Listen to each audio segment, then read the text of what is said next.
हाय, hello, नमस्कार. कसे आहात सगळे? आजच्या नवीन ब्लॉगमध्ये तुमच्या सगळ्यांचं खूप खूप स्वागत. आज आपण बघणार आहोत लेहमधील पत्थर साहिब गुरुद्वारा. साधारण 1970च्या शतकात लेह निमू रस्त्याच्या बांधकामादरम्यान लामांना रस्त्याच्या मध्यभागी बौद्ध प्रार्थना ध्वजांनी झाकलेला एक मोठा दगड सापडला. चालकाने मोठा दगड बाजूला ढकलण्याचा प्रयत्न केला, परंतु तो दगड काही हलला नाही. ड्रायव्हरला एक स्वप्न पडलं, ज्यामध्ये एका आवाजाने त्याला दगड हलवू नका असे सांगितले. तेव्हा दुसऱ्या दिवशी डायनामाइटने तो दगड उडवण्याचा निर्णय घेण्यात आला.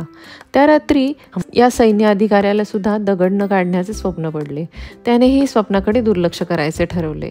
परंतु त्या दिवशी पहाटे रविवार असल्याने त्याला आणि कामगारांना अनेक लामा व इतर लद्दाख्यांनी भेट दिली व जे त्यांना नानक लामा नावाच्या पवित्र संतांची कथा सांगण्यास आले होते.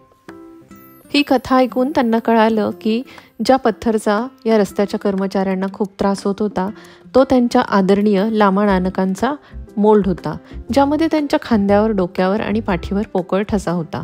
त्यांना सांगण्यात आलं की 1515 ते 18च्या काळात जेव्हा गुरु नानक सिक्कीम, नेपाळ आणि तिबेटचा प्रवास करून श्रीनगर मार्गे पंजाबला परतत होते, तेव्हा त्यांनी या ठिकाणी विश्रांती घेतली.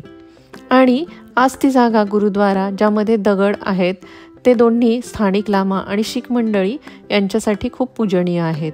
सध्या इंडियन आर्मी या गुरुद्वाराची देखरेख करते. जिथे आता गुरुद्वारा वसले आहे त्या भागात एका राक्षसाची दहशत होती. लोकांनी मदतीसाठी देवाकडे प्रार्थना केली. असे म्हटले जाते गुरु नानकांनी त्यांचे दुःख ऐकले व त्यांच्या मदतीला धावून आले. एका टेकडीच्या खाली नदीच्या काठावर ते स्थायिक झाले. गुरूंनी लोकांना प्रवचन देऊन आशीर्वाद दिला आणि ते या परिसरात लोकप्रिय झाले. स्थानिक लोक त्यांना नानक लामा म्हणत.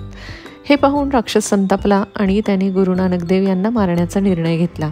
एका दिवशी सकाळी जेव्हा गुरु ध्यानस्थ बसले होते तेव्हा राक्षसाने गुरूंना मारण्याच्या उद्देशाने हा मोठा पत्थर डोंगर माथ्यावरून खाली ढकलला.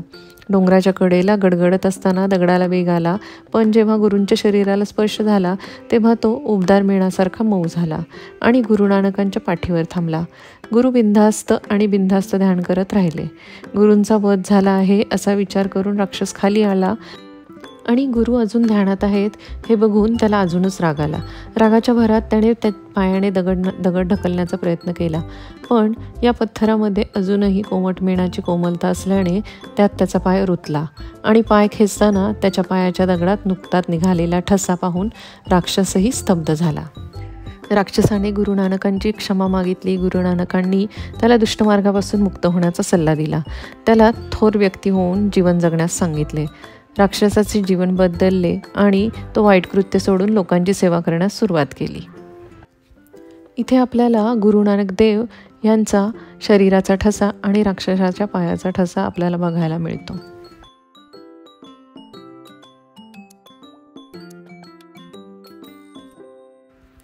येथील सर्व व्यवस्था इंडियन आर्मी बघते.